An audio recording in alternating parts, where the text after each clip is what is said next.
PM আবাস যোজনার geo tag নিয়ে দুর্নীতির অভিযোগ, ক্ষুব্ধ গ্রামবাসীদের বিক্ষোভ। টাকার বিনিময়ে প্রাপকদের নাম তালিকায় ঢোকানোর অভিযোগ সেলফ হেল্প গ্রুপের দায়িত্বপ্রাপ্ত কর্মী জ্যোৎস্না দাসের বিরুদ্ধে। কাটিগড়ার ভারত বাংলাদেশ সীমান্তে জালালপুর এলাকার ঘটনা। টাকা দিতে যারা পারেননি, দরিদ্র পরিবারগুলো সরকারি ঘর থেকে বঞ্চিত। স্থানীয় প্রশাসনের কাছে ন্যায় বিচারের দাবি জানিয়েছেন তারা।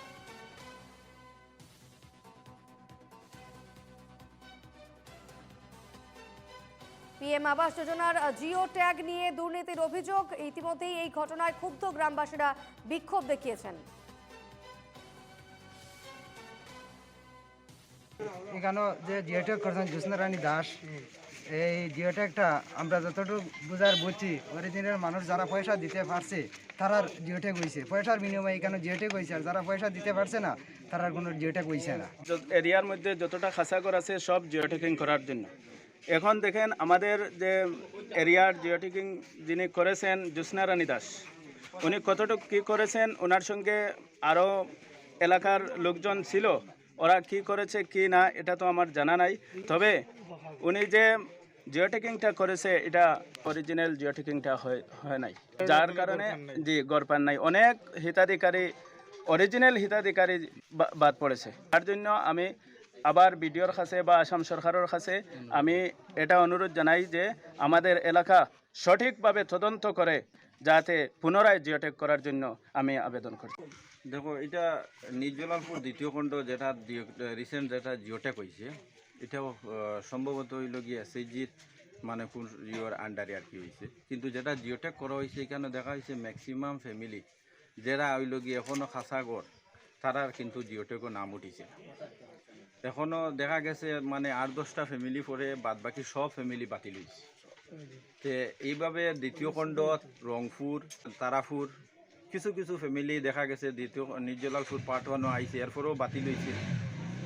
ফিরনগরও আইছে কিন্তু এরপরেও বাতিল হয়েছে।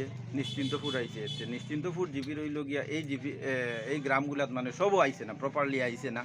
দেখা গেছে বেশিরভাগ আর কি যারা হিতাধিকারী, যারা প্রাপ্য, যারা আর কি মানে খাসাগর রয়েছে, এরার নাম উঠিছে না। নিজ জালালপুর পার্ট 2। আমারও এই মুহূর্তে আমাদের সঙ্গে টেলিফোনে রয়েছেন প্রতিনিধি প্রদীপ্ত পুরকাস্ত। প্রদীপ্ত, প্রধানমন্ত্রী আবাস যোজনার জিও ট্যাগ নিয়ে দুর্নীতির অভিযোগ উঠছে, ঠিক কি তথ্য পাচ্ছ এই মুহূর্তে? হ্যাঁ দীপর্ণা, ব্যাপারটা হচ্ছে প্রথম দফায় যেসব পিএমজিএসওয়াই ঘরগুলো ছিল সেগুলো করার সময়সীমা প্রায় শেষ হয়ে আসছে। নতুন করে আবার কেন্দ্রীয় মন্ত্রক থেকে নির্দেশ এসেছে 2028-এর ভেতরে যত গরিব পরিবার আছে সবাইকে গৃহ নির্মাণ করে দেওয়া হবে, সেই জন্য জিওট্যাগ ইত্যাদি করা হচ্ছে। এখানে একটা ব্যাপার হচ্ছে জিওট্যাগের দায়িত্ব দেওয়া হয়েছে সেলফ হেল্প গ্রুপের যারা জীবিকা সখী রয়েছেন, সেই গ্রুপের একজন জীবিকা সখীকে এলাকায় জিওট্যাগ করার দায়িত্ব দেওয়া হয়েছে সরকার থেকে। এদের কাজ হচ্ছে প্রত্যেকটা দরিদ্র শ্রেণীর ঘরে গিয়ে ওরা মোবাইল অ্যাপস নিয়ে কাগজপত্র পরীক্ষা করে জিওট্যাগ করবেন। তারপর জিওট্যাগের সেই যতগুলো তথ্য পাওয়া গেছে সেগুলো নির্ধারিত অ্যাপসে আপলোড করবেন।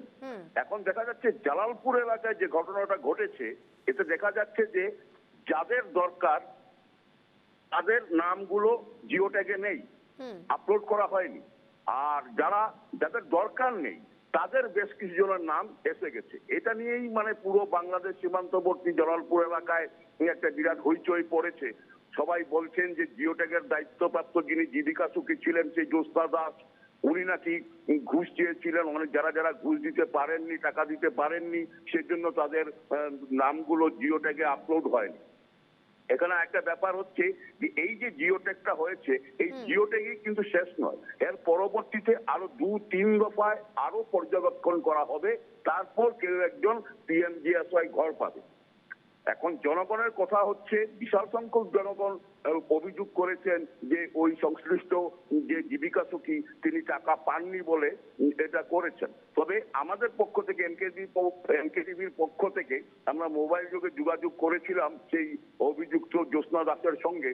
তিনি পুরোপুরি কথাগুলোকে খারিজ করে দিয়ে বলেছেন উনি যেসব জায়গার যেসব ঘরের নাম উনি নিয়ে এসেছিলেন জিওট্যাগ করে প্রত্যেককেই উনি আপলোড করেছেন। তিনি দাবি করেছেন যে এখন প্রথম দফায় এসেছে নামগুলো, পরবর্তীতে অন্য নামগুলো আসবে। তিনি ঘুষ নেওয়া সম্পর্কে পুরোপুরি অভিযোগ খারিজ করেছেন। বেশ, বিপর্ণ। ধন্যবাদ প্রদীপ্ত।